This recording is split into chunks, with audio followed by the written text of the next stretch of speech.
ধারাপাতের আজকের উপস্থাপন বিতর্কমূলক প্রবন্ধ রচনা। এটি ক্লাস 12-এর যারা এবছর পরীক্ষা দেবে, এবছর তাদের রয়েছে যেটা আনসিন লাস্ট থাকে, সেখানে 4টে বিষয় থাকে। সে বিষয়ের একটি হলো বিতর্কমূলক প্রবন্ধ রচনা। আর এবছর সংশোধিত নতুন সিলেবাসের ক্লাস 11-এর এটি সেকেন্ড সেমের পাঠ্য বিতর্কমূলক প্রবন্ধ রচনা অর মানস মানচিত্র, যে কোনো একটি তাদের করতে হবে। সেই জন্য আমি বিতর্কমূলক প্রবন্ধ রচনা এর আগেও আমার অনেকগুলো ভিডিও রয়েছে, তোমরা দেখে নিতে পারো। আজ যেটি করব সেটিও বেশ কমন একটি বিষয়, তোমরা ইতিমধ্যে নিশ্চয়ই বিষয়টি দেখেছো যারা ক্লাস 12-এ পড়ছো, আর যারা ক্লাস 11 তাদের জন্য এটা করেছি। এটা নমুনা হিসেবে তোমরা গ্রহণ করতে পারো। বিষয়টি হচ্ছে বিজ্ঞাপনী প্রচার মানুষকে বোকা বানানোর কৌশল। বিজ্ঞাপনী প্রচার মানুষকে বোকা বানানোর কৌশল। এর পক্ষে এবং বিপক্ষে যে কোনো একটি লিখতে হবে, হয় পক্ষে বা বিপক্ষে। আমি নমুনা হিসেবে তোমাদের বলে দিচ্ছি পক্ষেরটা। নিজের পছন্দ চাহিদা অনুযায়ী পণ্য নির্বাচনের সুযোগ দেয় বিজ্ঞাপন, কিন্তু এখানেই থেকে যায় প্রতারণার একটা জাল।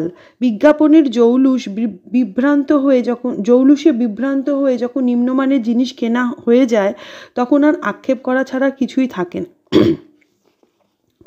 মানুষ অনেক সময় নিজের সামর্থ্য ক্ষমতার কথা না ভেবে জৌলুস ভরা বিজ্ঞাপনের রঙিন নেশায় মত্ত হয়ে পণ্য সংগ্রহ করতে গিয়ে নিজের সর্বনাশ ডেকে আনে। আবার কখনো কখনো অল্প বয়সী ছেলে মেয়েদের ক্ষেত্রে রুচিহীন নগ্নতা ও কুরুচিপূর্ণ বিজ্ঞাপন মারাত্মক ক্ষতি সাধন করে। নিজেদের মুনাফা লাভের আশায় পণ্য প্রস্তুতকারী সংস্থা বা বিক্রেতারা অনেক ক্ষেত্রেই জেনে বুঝে ভুল তথ্য পরিবেশন করে তাদের বিজ্ঞাপনে।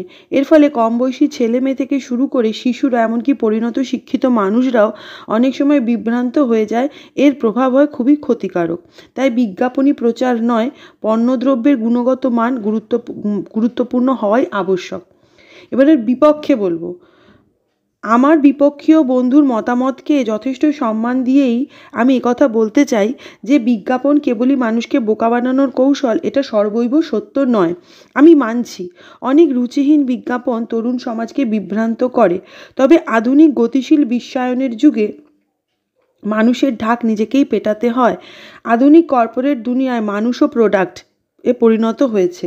নিজেকে বিজ্ঞাপিত না করতে পারলে এ যুগে প্রতিষ্ঠা পাওয়া সহজ নয়। নিজের সঙ্গে সঙ্গে নিজস্ব কর্মদক্ষতা এবং উৎপাদিত পণ্যের বিজ্ঞাপন না করলে নিজের উৎপাদিত দ্রব্য বিক্রি করা কঠিন হয়ে দাঁড়ায়। বিজ্ঞাপন বর্তমানে নিজেকে একটা বড় ব্যবসাতে পরিণত করে তুলেছে। এই বিজ্ঞাপনের ব্যবসার সঙ্গে জড়িয়ে রয়েছে বহু মানুষের রুজি রোজগার। মানুষকে বিজ্ঞাপনের দ্বারা প্রলুব্ধ করে নিজেদের পণ্য বিক্রির বাজার তৈরি করা বর্তমানে ব্যবসার একটি কৌশল। কেবলমাত্র ব্যবসার ক্ষেত্রেই নয়, শিক্ষা, সংস্কৃতি ও রাজনীতির জগৎ সর্বত্রই এখন বিজ্ঞাপন অপরিহার্য। এমনকি সমাজসেবামূলক কাজেও বিজ্ঞাপনের সহায়ক ভূমিকা রয়েছে। প্রযুক্তির উন্নতির সাথে সাথে ঘরে ঘরে পৌঁছে গেছে বিজ্ঞাপন। শুধু শহরেই নয়, প্রত্যন্ত গ্রামেও কোনো না কোনো মাধ্যম দ্বারা বিজ্ঞাপনের প্রচার চলছে। টিভি বা ইন্টারনেটের সহায়তায় বিজ্ঞাপন আজ পৌঁছে গেছে প্রতিটি মানুষের ঘরের অভ্যন্তরে।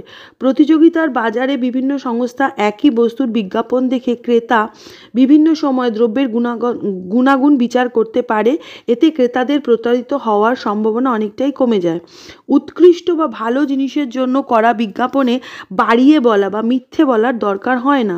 কোনো বিজ্ঞাপন যদি মানুষকে প্রতারণা করার জন্য তৈরি হয়, তবে তার দায় ওই নির্দিষ্ট বিজ্ঞাপনটির বা সেই বিজ্ঞাপন নির্মাতাদের। এর জন্য সমগ্র বিজ্ঞাপন বিষয়টিকে দোষ দেওয়া বা অপপ্রচার করাটা নেহাতই অযৌক্তিক। তাই বিপক্ষের সমস্ত যুক্তিকে